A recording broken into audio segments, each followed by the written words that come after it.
2026 সালের পঞ্চম শ্রেণীর প্রাথমিক গণিতটি সহজ কৌশলে শিখতে আমাদের সাথে থাকো। প্রতিটি অঙ্ক আমি নিজে সমাধান করে দেব যাতে তোমাদের বুঝতে অসুবিধা না হয়। প্রথম অধ্যায়ে দেখতে পাচ্ছি এখানে গুণ ও ভাগ, এটা আমরা পূর্বের শ্রেণীতে করেছি, কিছু ধারণা আছে। দেখি এখানে কি অঙ্কগুলো দেয়া আছে। গুণ ও ভাগ, এখানে বক্সের মধ্যে আমরা দেখতে পাচ্ছি লেখা আছে একটি সেতু দিয়ে যদি দৈনিক, আসলে এখানে সংখ্যাটা পড়তে গেলে আমাদের ধারণা নিতে হবে একক, দশক, স্থানীয় মান সম্পর্কে। তো আমরা এখানে সংক্ষেপে বলি একক, দশক, শতক, হাজার। যেহেতু হাজারের ঘরে আমার 4 আছে সেহেতু 4000, শতকের ঘরে যেহেতু 6 আছে সেহেতু 6 শতক, এবং 1 10 মানে 14, তাহলে হলো 4614টি গাড়ি যাতায়াত করে। তবে বছরে কয়টি গাড়ি যাতায়াত করবে? আচ্ছা, আমরা এখানে দেখতে পাচ্ছি দৈনিক কথাটা আছে। দৈনিক কথাটার মানে হচ্ছে একদিনে। দৈনিক কথাটার অর্থ হচ্ছে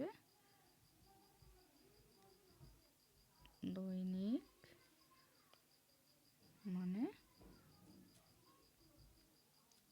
এক দিনে। তাহলে এখানে দেয়া আছে একদিনে 4614টি গাড়ি যাতায়াত করে।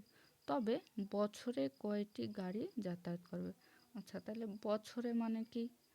বছরে হচ্ছে এখানে আমরা বলতে পারি 12 মাসে এক বছর, কিন্তু একটু লক্ষ্য করলে দেখা যায় এক বছর সমান সমান 12 মাসও বলা যায়, আবার এক বছর সমান 365 দিনও বলা যায়।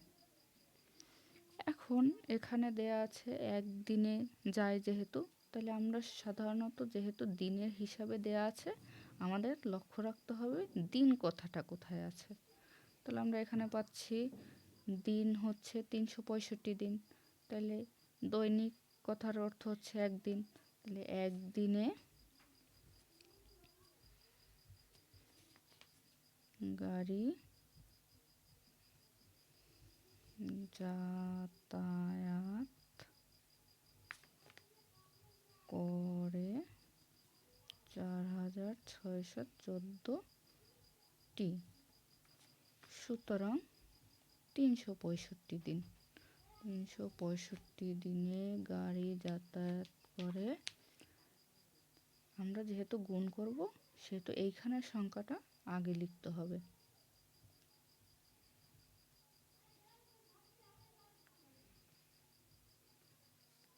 আমরা বাম পাশে রাফ করে নিব।